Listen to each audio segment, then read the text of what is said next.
Welcome to the All About Set Work podcast. In this podcast, we talk about all things set work. That can include training tips, a behind-the-scenes look at what your instructor or trial official may be going through, and much more. In this episode, we're going to be speaking with Jill Marie O'Brien and Steve DeTata about the Canine Nosework Shelter Program. Before we start diving into the podcast episode itself, let me do a very quick introduction of myself. My name is Diana Santos. I'm the owner and lead instructor for Set Work University, Dog Sport University, and Pet Dog U. These are online dog training platforms that are designed to provide high-quality dog training instruction to as many people as possible, and we're very fortunate to have a client base that's worldwide. For Set Work University in particular, we provide online courses, seminars, webinars, and ebooks that can help you achieve your set work training goals. Whether that's getting started in set work, developing some more advanced skills, or getting ready for trial, we have a training solution for you. So to know a little bit more about me, let's dive into the podcast episode itself.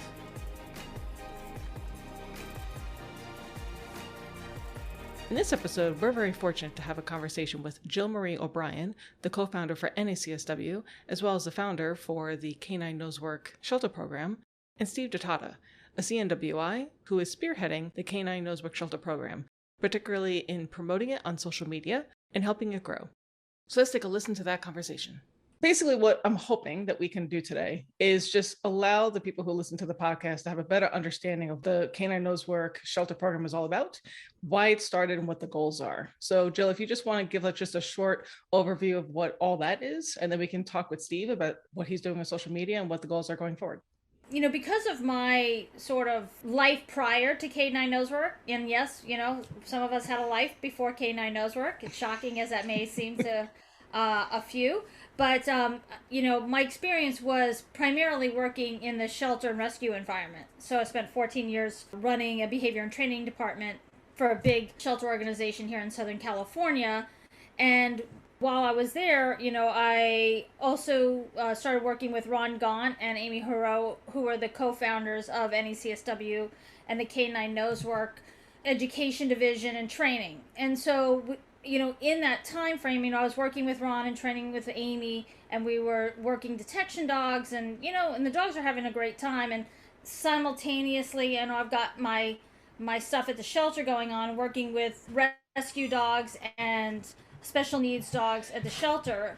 And it dawned on me how much what we were doing with the dogs, which was very structured, but yet it was very dog driven, how I thought shelter dogs, as well as companion dog owners or sport dog owners, would benefit actually from, you know, Canine Nosework, that style of training, because there's lots of ways to train detection dogs, you know, and, you know, oftentimes detection dogs, for the work part of it, are selected or bred for that purpose, right? The purpose selected or purpose bred. And the reality is most dogs can do it. They just might not do it at the same level that a professional dog might do it. But we knew that they thrive. So we started playing around with it with shelter dogs, and we saw a lot of benefits. Obviously, you know, anecdotally speaking, we weren't doing any research projects or collecting data on, you know, how many barks in the kennel less we were getting on a daily basis because dogs were doing nose work. But what we were seeing was dogs that were easier to handle. They were overcoming, you know, certain issues, and basically we're also just having a good time, because the reality is with any shelter, you know, even a no-kill shelter, to be honest, but with any shelter, you know, some dogs are actually not going to make it out. The best we can do for them is make the time that we have them as full and as enjoyable as we possibly can. And ideally, if we can also enhance the quality of their lives, and if they do have challenges behaviorally, that we can help improve those to make them better companions once placed, that's even a bigger bonus. So it kind of came from that, you know, the working with the detection dogs, doing Canine Nosework with the general public, our general class participants, because we first started Canine Nosework, just a small class in 2006 of 6 people, and now there's, I don't know, NACSW has 25, I don't know how many thousands of dogs have come through, and, you know, human member registrants and other organizations liked what we were doing and decided to duplicate what we were doing and morph it in their image, and now it's spread around the world when it was just this, fun thing that we were doing. We saw the benefits for the working dogs, for the companion dogs that already had their forever families, whether they were sport dogs or just companion dogs. And I really felt that it was something that could really, really help dogs that are in the rescue shelter environment, especially those that are kennel held as opposed to in foster homes. But even for foster dogs, it's a great way, if you can get people together, to run something that's fun, that's not an obedience class, and really get your eyes on how the dogs problem solve. I think if you understand how an individual dog problem solves, I think what you can see is who that dog really is, what their personality type is, what their frustration threshold is going to be.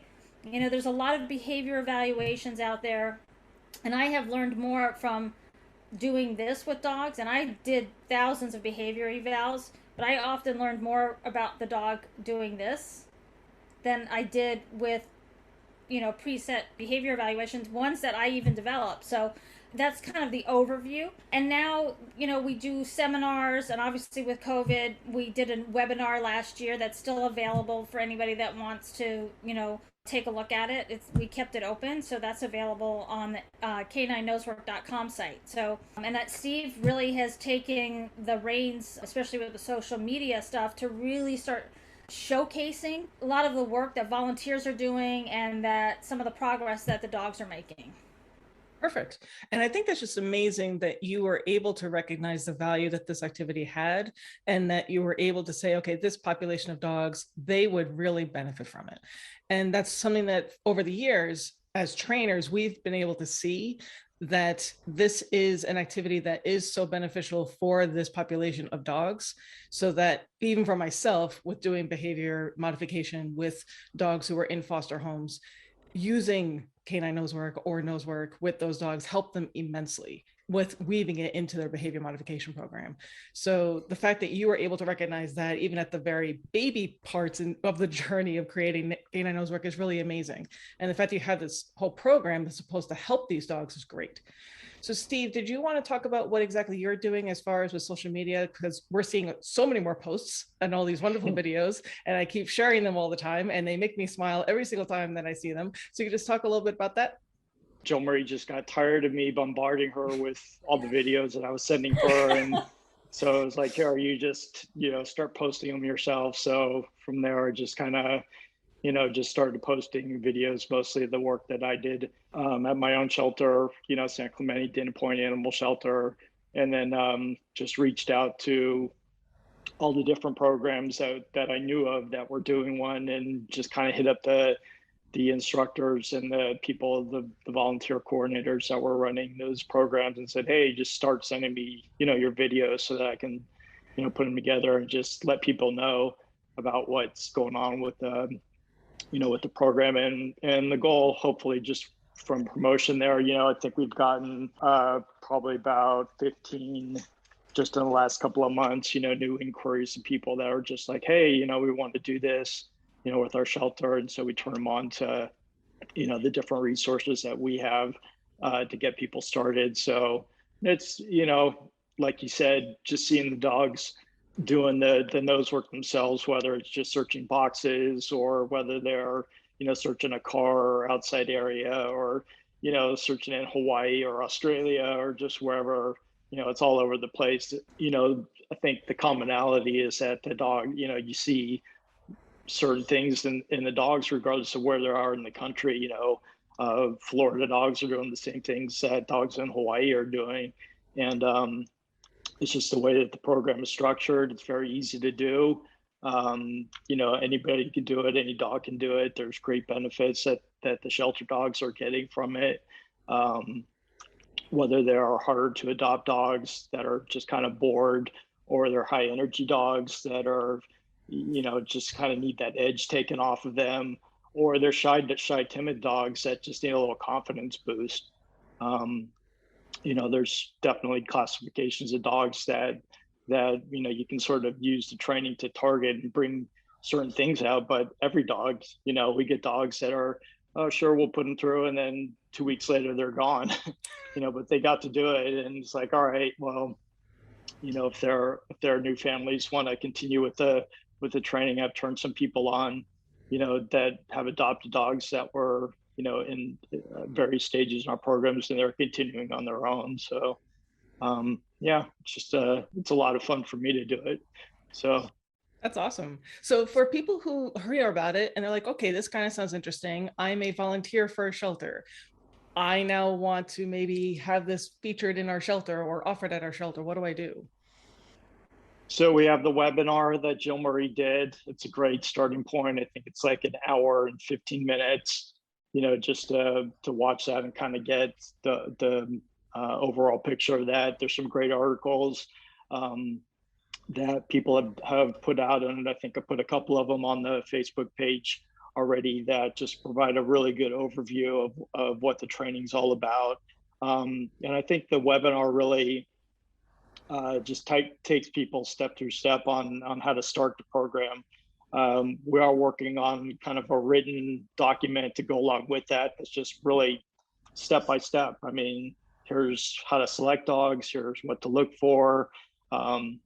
Here's the equipment that you'll need. This many boxes. Go to Dollar Tree. Amazon boxes. Doesn't matter what you use. Here's lesson 1, here's lesson 2, 3, 4, 5, and then from there you can just kind of, go with it on your own. The one thing I want to say is, like, really the idea was that the shelter dogs can do exactly the same things that any dog that already has a forever home can do. So the program is, whether you're starting with a dog in a class, or with, one-on-one with somebody, or a dog in a shelter, they all start the same way, because, the way we think about it, we're starting from a very foundational level to build dogs up. Even dogs that might appear high drive and, really strong working dogs, we kind of want to get a nice baseline on them anyway. What is this dog really going to work for? What are they going to get turned on by? All that. And other dogs need a lot more finessing, convincing that, things are not going to get them in trouble, because a lot of dogs also in the shelter have had a lot of potentially unfortunate, experiences with training or with people, and it might have a little bit of either learned helplessness or just really no clue how to function. So it's, when we first started, developing canine nose, and then specifically canine nose work, not just generic nose work, but the model of working with the dogs through canine nose work, was that it was something that every person, regardless of training skill, and I'm talking about with, if you're working in a shelter, you obviously should have some training on how to work with dogs within the shelter that you don't know, safe shelter practices. That is one piece of it. But basically, that it should be something that's simple enough that anybody can do it. We've had people, that are older, that have had injuries. We've people, that are in wheelchairs, dogs that are in wheelchairs, dogs that have all kinds of behavioral baggage or training background, and you just start off on a clean slate, and it's very simple. And the one great thing, sort of, we talk about using boxes, is one thing you have in shelters is lots of boxes. You get things delivered all the time. It's like as somebody that's worked in a shelter and that's had lots of trainers come in, with special programs, or they're going to come in, somehow they're coming in to save the day with their special training. And all you can think about, even as a trainer in the shelter, which you would think, oh, this is great, a professional trainer is like, how many resources is this going to take? How many people am I going to lose to some special program? What tools are they going to start demanding that we have for them to use? I mean, the thing with canine nose work is, to get started, you need some boxes or some kind of containers. If you're worried about, spreading a little colds around the shelter, you use washable containers. It doesn't have to be cardboard. We just use cardboard because we know it's accessible, it's easy, they're quick, easy to replace. But use plastic shoe boxes that can get washed with soap and water. I mean, you can keep it pretty straightforward. And it's simple, food and toys, and that's pretty much it. You need a way to get them from the kennel to where you're working. And if you don't have an indoor place that's secure, you just do it on leash or on a long line. It doesn't have, everybody thinks that, on the canine nose work sort of education or training division side, that we're so rigid about certain things, but in reality, we're not. Like, okay, if you don't have what the ideal is, you just get as close as you possibly can and make do with what you have. And in a shelter, sometimes you do the best you can with what you have, and it's really the people that are the quality of the facility, not the fancy buildings and the fancy, gizmos that any organization might have. It's the quality of the people inside the building, and um, making sure that they have access to ideas and concepts that help them feel like they're contributing to more than just feeding, watering, and hosing out kennels. I think is an important part of the psychological benefits of doing fun things, but that don't suck so much out of their day. And volunteers are great in a shelter. Love volunteers, but volunteers can also be a resource drain if you're low staffed, if you have to manage too much of the volunteers. So getting something that's easy to do and implement, I think, is key. And that's one of the key things for me with this, is that it's so simple to do. Basically, I just recommend that you have to know the dogs that you're working with. Like, don't pick the dog with the worst resource guarding or food guarding issues to, with your inexperienced volunteers or at all for canine nose work in the shelter. That's a whole nother issue. But, for your nice dogs with moderate challenges, it's a great way to burn off energy and do it in a safe and productive manner. It gives them a productive way to burn off energy. And that is really important in my mind for shelter dogs. Play groups are great, but not great for every dog. And sometimes they bring out things that you don't want to see in dogs, right? So that comes down to the quality of the staff and the training there as well. So this is something that's simple and easy. And you can also get a lot of behavior information for, like, adoption prospects. Like, what are you really going to tell people? So that's what I really loved about it the most. Like, right out of the gate, I just saw so many possibilities with canine nose work. The concept, not just for as an enrichment activity or a detection training or development tool, but also as a way of evaluating dogs behaviorally for gaining the most information you can about them and what type of dog they're going to be and what would be the best environment to go into. Dogs with low frustration thresholds, I mean, it's very obvious in a canine nose work environment that gets flushed out pretty quickly. So, what kind of home would that dog go to? What would be best for that dog? Those are the things we need to know when we're placing dogs. So, anyway, that's my little rant.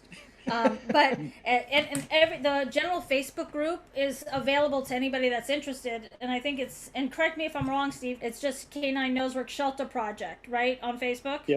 Yes. So for people who are interested in the entire program, what are some of the things that you wanted to let them know about as far as things that you've seen with, if I'm, again, either a volunteer or a staff member for a shelter and I'm thinking about this, for the people who are saying, okay, from an adoption standpoint, I'm seeing all these really cool videos that you have on your Facebook page and they're really cute. Could this also help me promote dogs to be adopted? Is there some way that I'd be able to market this to say, oh, look what this dog is able to accomplish, what they're able to do, to show potential adopters, oh, this is, a dog you may want to give a second look to? Some of the videos, that people have sent me have been, kind of TikTok adoption promotion videos, to specifically highlight that dog. Like, look what this dog is capable of doing. Whether or not somebody wants to continue with that training, that's up to the person. We show these dogs doing and clearly they love doing it, but ultimately, it's up to the human to decide whether, that's an activity that they want to pursue or not. But if you look back on the Facebook page, I think just recently, there was one done by Veronica out in Las Vegas. It was a really cute TikTok video of the dog doing, some stuff, and they set it to music, and it was basically adoption promotion video that they just centered around canine nose work. So and I've had a few of those. I think I put most of them up on the Facebook page to do that. So and we've had, like I said, at our own shelter, we've had a few dogs. One of them that was just there for, Bowie, he was there for over a year and he finally got adopted. And, his new family was all into, doing following through the nose work. So I set him up with, instructor referrals and all the resources on how to get started on doing that. So they, in a sense, had to kind of catch up to where, Boy was, because he'd been doing it for, he was pretty far along. I mean, we didn't put him on odor or anything, but he was certainly ready for transitioning to that. So yeah, I mean, I think highlighting what these dogs are doing, and that they're focused, they can do this job. If somebody wants to follow through with that, they can certainly see that. One other thing to backtrack on that, I posted a video on the Facebook page. It was basically the same dog going through the first 5 weeks or 5 lessons of the whole program. So somebody was to watch that, they're probably like a minute or a minute and a half long. They could just see, here's how to get the dog started. And then here's the next step and the next step and the next step. So, it just kind of took through the whole intro program, which is kind of the same as intro to nose work, at least the way that I teach it. So you kind of just saw, here's one dog just doing it, and it wasn't edited or, second take or anything like that. It was, just me holding a camera showing, what this dog is doing, pass or fail, or, good or bad, whatever they did. And, I think at least the videos that I've done have all just been, straight out of the box. Here's what you get. They're not edited. They're not, doctored up or showing the best of or anything else. It is the dogs doing what they're doing. So, I think the enrichment part is just the fact that they're tapping into that search and hunt drive.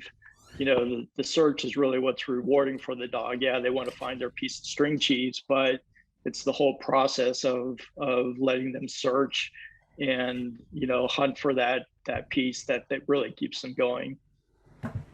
Perfect. And the other thing I wanted to point out was that, you both were saying, it's just want to make sure that people are clear, is that for this program, typically speaking, dogs, because again, you don't know how long they're going to be in the program before hopefully they are adopted, that they're hunting for either toys or treats. They're not going to be putting on odor, typically speaking. Would that be correct?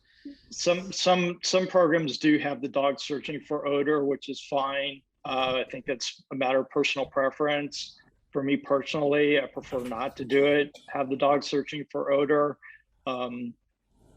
They get the benefit of searching for their piece of string cheese just as they would for odor. So it's guaranteed. I've never seen a dog, be like, oh, bored, I'm not going to find my cheese anymore. I'd rather have something else to find. So it's just easier, you can kind of standardize it. So one dog is at this level of training on odor, so now we have to, do, adjust for that. And that these dogs are only searching for primary, so now we have to switch up or create some running order of dogs. And then, if somebody does want to continue, with the training, it's much easier for them just to learn and play catch up when they're just searching for primary versus like, oh, here's some odor now that you have to, go through all the odor handling and information that goes along with dealing with that. If you're switching volunteers around and you're working with odor, same thing.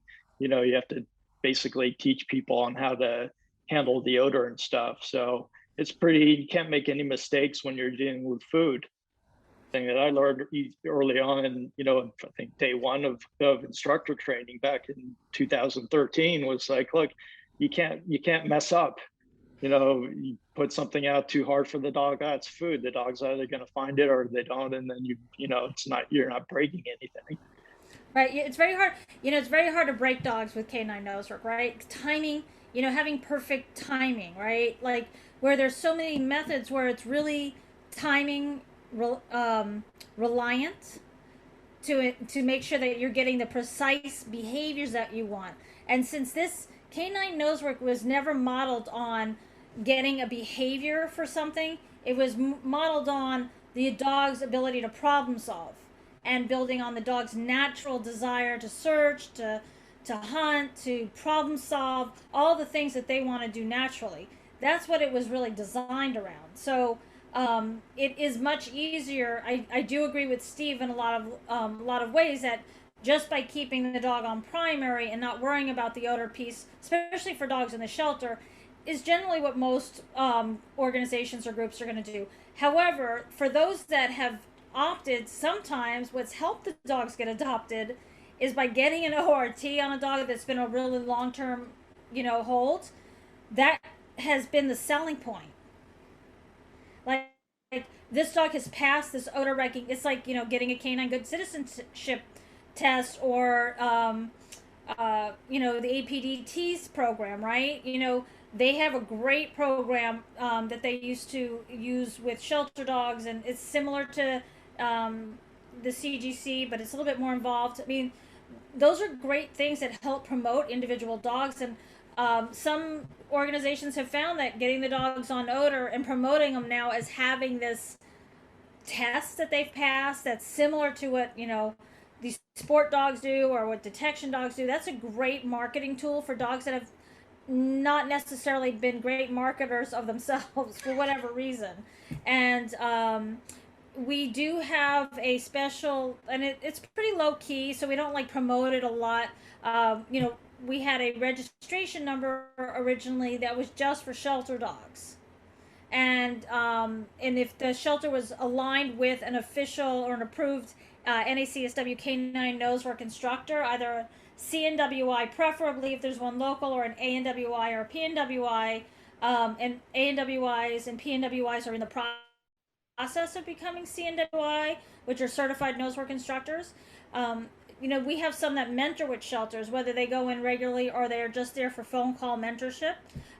They could bring their dogs to an ORT, and they could do the training, get the dogs on odor and all of that. There was even a couple that had been at their prospective organizations for a really long time and had made it past all their ORTs, and then ended up being ready to do their NW1 title while they were still waiting for a home, because the dog had been there so long in the rescue. They're like, well, we're just going to keep moving him up, and he may never do nose work again, but this might be the kinds of things that help get him placed. So yeah, so I mean but I think, as Steve said, keeping the dogs on primary is generally a much better thing overall from an organizational standpoint and a consistency standpoint. You don't, like he said, you don't have to worry about switching dogs out and making sure certain volunteers know how to handle odor and not contaminating everything and all of that. So and dogs don't care. Some dogs actually thrive if you set up the problems, and other dogs just want to do great big hunting searches, and you get to know who those dogs are with primary. So it's a lot of fun. And I think that's really great what you both are pointing out, is that, again, the shelters would be able to customize this for what works best for them, the resources they have available, the dog population, the volunteers, and that you probably could even have a situation where an organization said, okay, 99.9% of the dogs, we're just going to be using primary. That's what we're going to need. That's what's going to be working well for us. For the other 1% of dogs who've been here for a while, if they're still here and they're still in the program, maybe we can consider moving on to odor. And maybe then we'd be able to show, oh, wow, this dog. And now, because again, people think that odor is sexy. Oh, look, they're doing the odor search. Aren't they just so amazing, or whatever? Like vehicle searches. Show them doing vehicle. Exactly. I know Steve has done some videos with the shelter dogs doing vehicle searches. I don't, in general, whether it's shelter dogs or what, everybody wants to do vehicle searches. For some reason, there's some sexy factor to searching a vehicle until you've actually done it professionally and you've searched 1,000 vehicles in a day. Or as JC, one of our CNWIs, said, when you've searched a few million vehicles in your career, the sexy factor sort of, But those are the kind of things that really you have to, the thing with shelter dogs is it's about marketing. It's like a, matchmakers or, match.com kind of thing. It's like you have to find ways that highlight things that are the positive aspects. Because everybody has the assumption that every dog in a shelter is damaged or broken. And granted, there are some dogs that are in rescue dogs that have challenges that are more extensive than others, but there are a lot of really great dogs still out there that just need an opportunity to have the energy challenged in the right direction. And the more that we can find ways to promote the positive pieces of these dogs, I think the better chance they have of finding the right homes. It's not just about getting dogs. I also think that the more we learn about an individual dog, whether it's training, canine nose work in the shelter, whatever, the more we know about who that dog is, the better we can make sound placement recommendations and match them with the right families. Because it's not just about placing a dog generically, it's about making the right matches so they last as long as possible. And also being flexible, that if you make a match and it doesn't work out, that the family isn't a failure, it just wasn't the right match. Let's help them find the next dog. And what do we learn about that dog and that family that can help that dog find the right home moving forward, and we place the right dog with that family. So I think there's a lot of things. It's not just obviously canine nose work. There's so much that we need to incorporate into really good placements with dogs, that we have out there, because there's, some dogs will make better family pets than others. So Steve, is for any of the other CNWIs or ANWIs or PNWIs, for anyone who is throughout the program as an instructor who may be saying, you know what, I really like what all the things I'm seeing on social media, I think that I would like to get involved, would they be contacting you? Would they be contacting, who would they be contacting in order to do that? And are they paired with a shelter, or are they able to work with different shelters? How does that work? Yeah, so first of all, actually during the last instructor program that we did, I kind of give a little presentation on the program just to let them know right off the bat, that it exists. And that's actually how I got started doing my first training for my instructor program was, got to go teach classes. So, well, I was working with a rescue group already. So they allowed me to bring volunteers in and kind of, in a sense, do the whole intro to nose work class as part of with the shelter dogs. So it was win-win for me. But it's a really good way for new instructors to get that experience level rather than jumping straight in and going, okay, well, I'm going to take paying clients, and maybe I'm not fully up to speed on what to do with all these things. So it's a really good learning opportunity for the instructor. So we want them involved because they're the ones who can actually go out and start up a program at a shelter. So, but yeah, they can either email me directly, or shelterproject@canineNosework.com, is out there. It's on the Canine Nosework website also, canineNosework.com. As far as, if they were interested, and we had a program, they're all over the country that we have, we're updating a list, but I mean, I've got a list. So if somebody happens to be in that area, or working with a CNWI in that area who's doing a program, just put them together and say, here, contact that person and, make arrangements to, go see what it's all about. Otherwise, we could certainly walk them through going to whatever local shelter, is near them that may not be doing a program. If there is nobody currently doing a program near them, hey, go approach the shelter and start your own. I mean, that's the way that all these other people did it, just get a shelter. And it helps if you're already a volunteer at the shelter, because then you already have kind of that relationship with them, rather than just walking in cold and saying, hey, here I am, I want to, start up this program. They may be a little bit leery, or you might have to work a little harder on convincing the shelter director on allowing you to do that. But if you're already a volunteer and you already have some privileges, taking the dogs out, you're familiar with the dogs, you kind of got the lay of the place, makes it that much easier. So to get out there and volunteer, get out to your shelter. Perfect.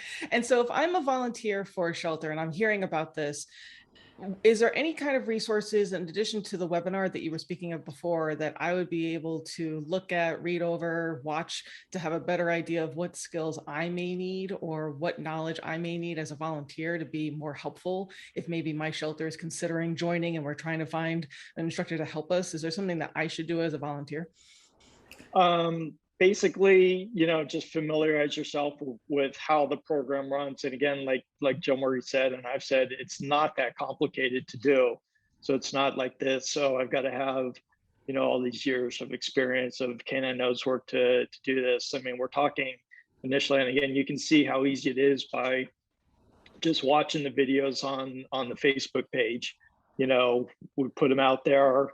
It's real easy. It's a dog, you for $20 of boxes or less than that, Dollar Tree and some string cheese, or whatever treats you have, minimal investment and a small space, that's away from all the other dogs. 1 or 2 people, that's all you need from resources, and then put some food down in the boxes and let the dog go through, show them it's in the first box, have them come up, eat the food, bring them back, have them repeat that a few times, then turn them loose into the boxes, and they figure it out real quick. Oh, there's food in some of these boxes. I'm going to search for it. And then from there, it's off to the races. You just build on that. Every lesson plan is just adding a little twist to that. Just build. And then pretty soon you have the dog searching the whole room or a whole outside area or a car, for finding that 1 piece of string cheese or 5 pieces of string cheese, whatever you want to do.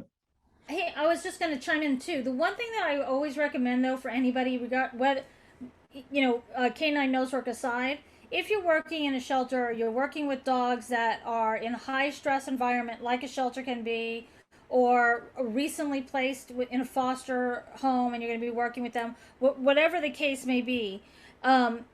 I strongly recommend that whether you're a new volunteer working with the dogs or a more senior, experienced volunteer that's been working with shelter dogs, you really should try and invest time in watching or attending. Obviously, a lot of it's online these days. Specialty seminars or webinars on working with shelter dogs, on behavioral observation skills.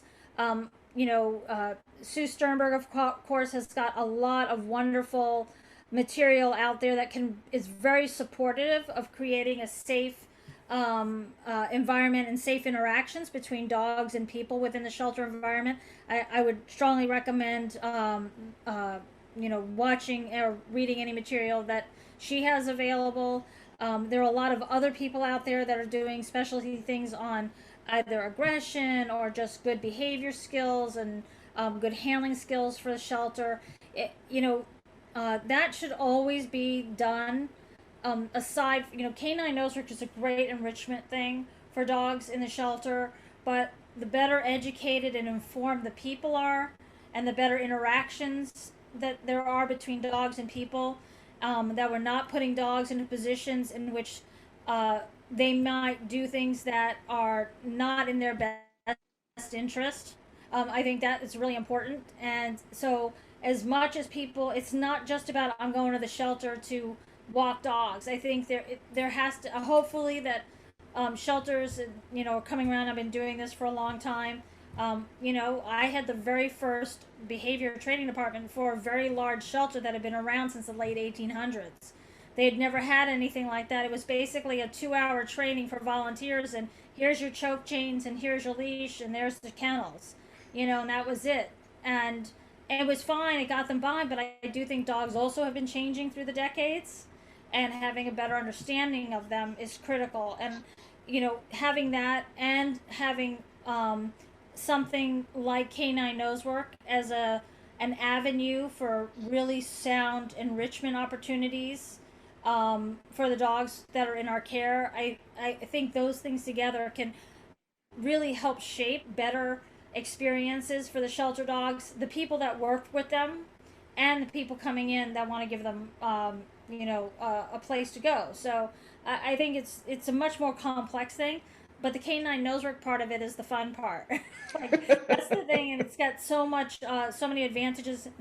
And I do know that there's been a few researchers and folks at university, them, and specifically the canine nose work methodology, have been wanting to look at this style of working with dogs for its very specific behavioral benefits and enrichment benefits, as opposed to just, a training sort of modality of working a detection dog, right? It's back chaining, and that's more training focused as opposed to dog driven, minimal human involvement in the beginning. So hopefully that will happen moving forward. But like anything, it's all about who's available and who's funding things and what's going on. But Alexandra Horowitz, I know one of her books spoke highly of something similar. The benefits of allowing dogs to do this type of searching. That there's a lot of behavioral and psychological benefits. It's a lot of fun. It's the most fun thing that I've ever done working with dogs, and 30-something years of working with dogs. So I never get bored. I can watch Intro to Nosework, the same webinar, same videos I've seen a million times, and I never have gotten sick of watching them. I love starting new dogs. I mean, I love working with advanced dogs, but it's just, I never get bored. It's just fascinating. The science of it, not just the dog part, but the science of it is fascinating. Being able to see such a variety of dogs approach this and approach the problem solving, and you can see them working it out in their head. First of all, am I safe? Number one. Number two, okay, I am safe. Am I going to be able to solve this problem without any kind of problem happening to me? Is it okay for me to solve this problem? And then to develop the confidence, say, yes, I can, and be like, oh, I can totally rock this. I'm going to go get my cheese. This is great. Like, to see that progression, even for dogs who may appear to be totally fine, but they're always making those decision points, is fascinating. And that's the one thing with all the videos you guys have been sharing on social media of seeing dogs who come into a space and they're like, yeah, I'm really worried about being in this space. And you just allow them to figure that out at first. And there's no pressure, there's no anything, there's no demands, no expectations. And then allowing them to build up that confidence to then go into, okay, now I'm gonna be able to move in the space. And maybe if I find one little cheese, okay, I'm good. To then progress to where the dog is able to work the entire space completely fine and free, to understand that that is a skill that's going to carry over for the totality of the dog's life. These things don't happen in bubbles. So I'm hoping that everyone can understand the benefit of this, particularly for this population of dogs. Everything that you've talked about before, being able to properly evaluate the dog, but also from a marketing standpoint of, instead of just the sad little inside the kennel photo, of being able to actually say, like what Steve has been saying with his videos, they started here, but now they're here. And look at, now you can actually see them, they're a dog. They're not just petrified and shut down inside their little kennel. They have actually blossomed and grown by doing this type of thing where they're able to actually think. So I really hats off to all of you. And it's just so much fun. I mean, it really, it is a lot of fun to see the transformation. I remember you and me, Diana, back in Connecticut, like at a workshop weekend, talking about all this stuff. I don't even think you were as in the instructor program at that point. I think you joined after that and became a CNW, but not that conversation, was like some change of mind for you, but it was just interesting, like, what we learn over the years, like how much benefit it really, just letting dogs just be dogs sometimes. And that they don't need human beings to make them better at the things that they are actually born to be able to do, I think is a revelation for many. I know. So looking forward, what are your plans going forward? What are your hopes and your dreams? And are there anything that the dog owning community as a whole, particularly those who love canine nosework or nosework as a whole, what is it that any of us can do to help?